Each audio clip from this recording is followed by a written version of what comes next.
मनुष्य का अपने पोतड़ों में बहुत अधिक ध्यान रहता है, जो हर दिन के साथ, हर युग के साथ बदलते रहते हैं। पोतड़े भी बदलते रहते हैं, इसलिए उसकी चेतना में निरंतर परिवर्तन होता रहता है।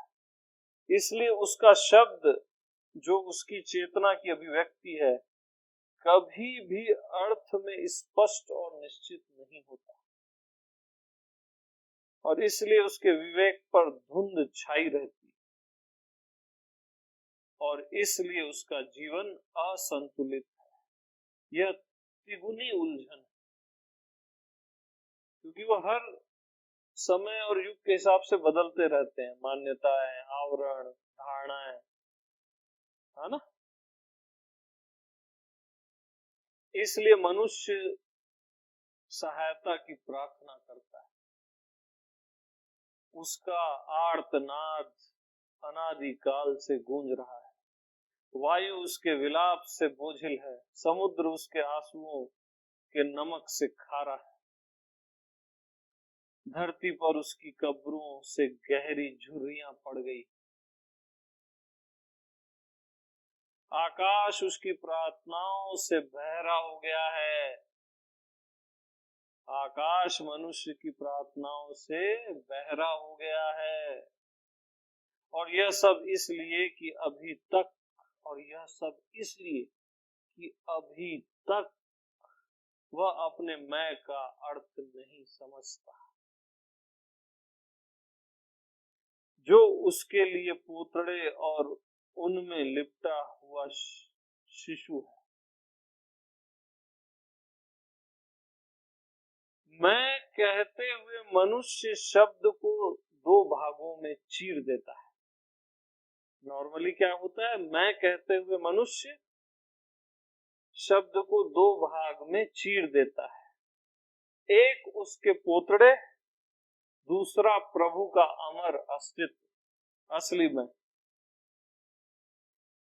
और एक व्यक्तित्व, एक अस्तित्व। क्या मनुष्य वास्तव में अविभाज्य को विभाजित कर देता है?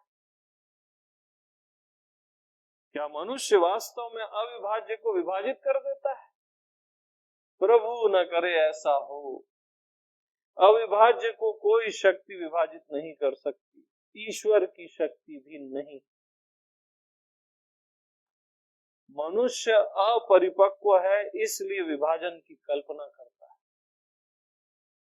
और मनुष्य एक शिशु उस अनंत अस्तित्व को अपने अस्तित्व का बैरी मानकर लड़ाई के लिए कमर कस लेता है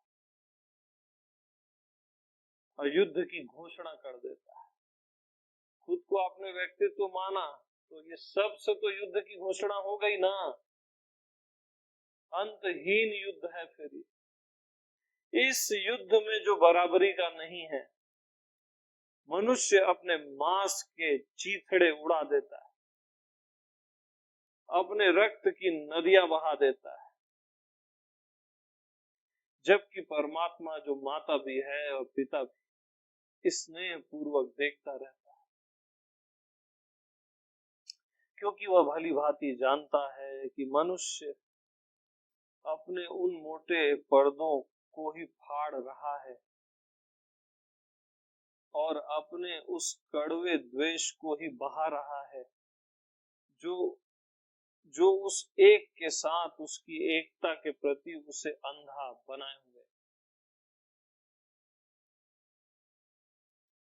जो उस एक के साथ उसकी एकता के प्रति उसे अंधा बनाए हुए। यही मनुष्य की नियति है, लड़ना और रक्त बहाना और मूर्छित हो जाना, और अंत में जागना और मैं के अंदर की दरार को अपने मांस से भरना, अपने रक्त से उसे मजबूती से बंद कर देना। यह क्या है? मनुष्य की नियति।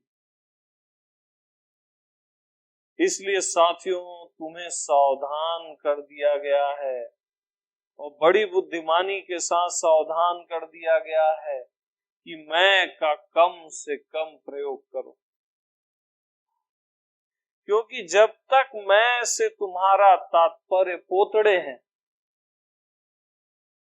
उनमें लिप्त पिता केवल शिशु नहीं, जब तक इसका अर्थ तुम्हारे लिए एक चलनी है, यानी सबको अलग करना, छानना, कुठाली नहीं, कुठाली मतलब जो सबको कूट के एक कर देता है, तब तक तुम अपने मिथ्या अभिमान को छानते रहोगे और बटोरोगे केवल मृत्यु को, उससे उत्पन्न सभी पीड़ाओं और वेदनाओं के साथ। तो मैं का सबसे कम उपयोग करो, जब तक मैं का अर्थ तुम्हारा व्यक्तित्व है, पोतड़े हैं। जब तक मैं का अर्थ तुम अलग अलग कर रहे हो, चलनी चल रहे हो, कुठाली नहीं है, चलनी है, छान रहे हो, सब चीजों को अलग कर रहे हो कि मैं से भिन्न सब कुछ है। तो प्रेम प्रणाम।